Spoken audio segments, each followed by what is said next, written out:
This is problem 814M. It's on page 444. The description's on page 443, so I'll read that. For this problem, compute the shearing stress at the horizontal neutral axis for a beam having the cross-sectional shape shown in the given figure for the given shearing force. Use the general shear formula. It's a generic description because it describes many of the problems. The shape, for reference, I won't mention it, but the shape that we're dealing with here is this shape. It's 30 millimeters wide, 20 here. You can see the figure on page 444. Anyway, so we need to calculate the area moment of inertia for this. I used the spreadsheet that I shared with you guys to do that. And basically I just took an overall rectangle plus a triangle minus this cutout window here, which is also a rectangle. And when I did that from the spreadsheet, I got 30.08 times 10 to the negative 7 meters to the fourth.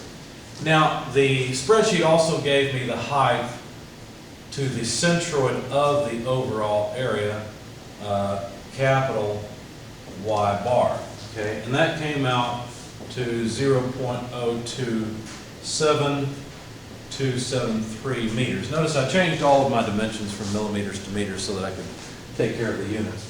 And notice that this came out near the top of the window, about 3 millimeters or so from the top of that window. And that's because this triangular area weights that side so much.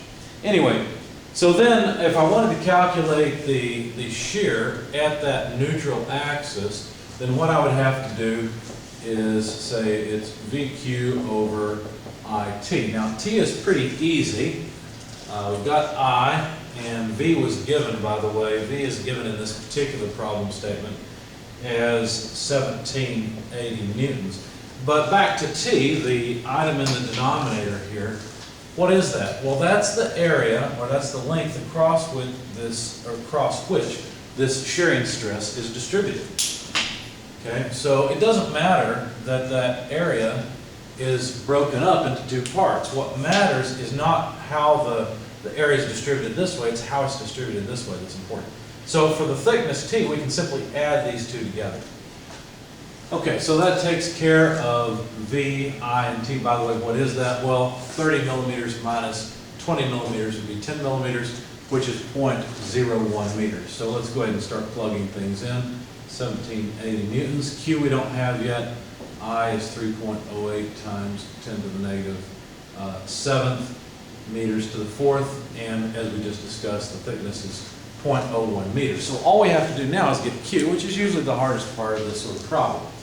In order to calculate Q, since we're dealing with the neutral axis, since we're interested in the stress at the neutral axis, then the areas would balance out. In other words, if I calculate Q for this area, I'd get the same thing as if I calculated Q for this area. It wouldn't matter. So I chose what I thought was the easier one, and I attempted to calculate Q for this area. Okay, so notice this is part of the cutout. The height of this thing would be just Y bar, capital Y bar, measured from the bottom.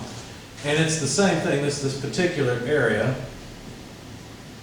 AP, is the same thing as an overall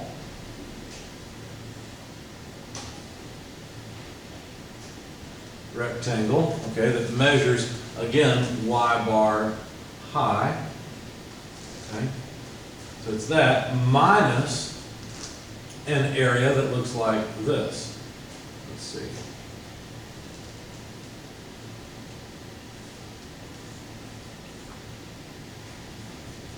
Okay, so all I'm doing is I'm calculating Q as the sum of two parts. So Q is equal to, let's call this 1 and this 2. Then it's A1 Y1 minus A2 Y2. You have to be a little bit careful here. Y bar 1 and Y bar 2, these are lowercase things.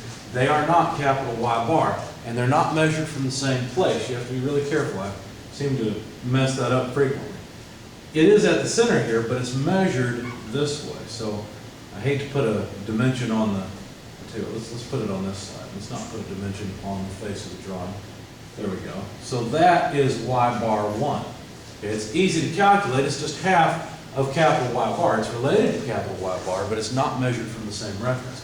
Similarly, for area 2, we have to measure from the axis of interest, which happens to be the neutral axis. So there's y bar 2.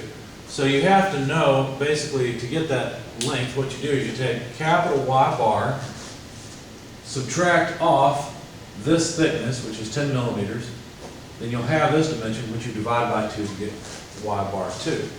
Okay, when I did that, I came out with the value of Q equal to 6.68182 times 10 to the negative 6 cubic meters. Plugging that in, so it's the fourth times 10 to the negative 6 cubic meters. When I plugged all that in, I found the stress. Now notice what the units would be. We've got meters to the fifth in the denominator, meters cubed in the numerator, so we'll have meters squared resulting in the denominator. A Newton per meter squared is a Pascal. So I did some conversions and got 3.86 megapascal. So that number there is 3,860,000 or so. Okay, so there's the stress we were asked to find. You have to be really careful here. I keep catching myself trying to measure these y bars for Q from the same reference from the bottom, and that's not valid. It has to be measured from the axis where you want the stress. Okay, not from the neutral axis, but from the axis where you want the stress. That's what y bar is equal to. Okay?